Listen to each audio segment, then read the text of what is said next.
আজকে রথযাত্রার দিনে আমার সাথে ঠিক এমনটা হবে আমি কখনো ভাবতেই পারিনি। আজকে সকালে আমি বেশ মজাই ছিলাম, কিন্তু এই বৃষ্টি বাবা জীবন আমার মজাটা পুরো নষ্ট করে দিল। আজকে ছিল রথ, আর এই রথের দিনে এমন ভাবে বৃষ্টি হলে কার বা ভালো লাগে বলো? তাই আমি মনের মধ্যে এক বালতি দুঃখ নিয়ে ঘরে এসে শুয়ে পড়লাম। তো এখন হয়ে গেছে বিকেল, আর বৃষ্টি বাবা জীবন এখন একটু থেমেছে।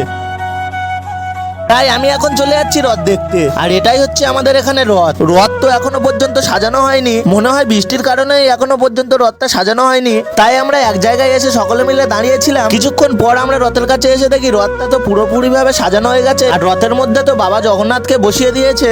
এবার শুরু হয়ে গেল পূজার প্রসাদ বিতরণ, আর সেখান থেকে আমি ওই এক প্লেট প্রসাদ নিয়ে খেতে আরম্ভ করে দিলাম। আর প্রসাদ খাওয়া শেষ করে দেখি আবারও বৃষ্টি শুরু হয়ে গেছে, আর এই বৃষ্টির কারণে আজকে মনে হয় আমার আর রথ টানা হবে না। আমরা যেখানে দাঁড়িয়েছিলাম সেখান থেকে তো রথটা ভালোভাবে দেখা যাচ্ছিল, কিন্তু আমরা সেখানে গিয়ে রথটা টানতে পারছিলাম না বৃষ্টির কারণে।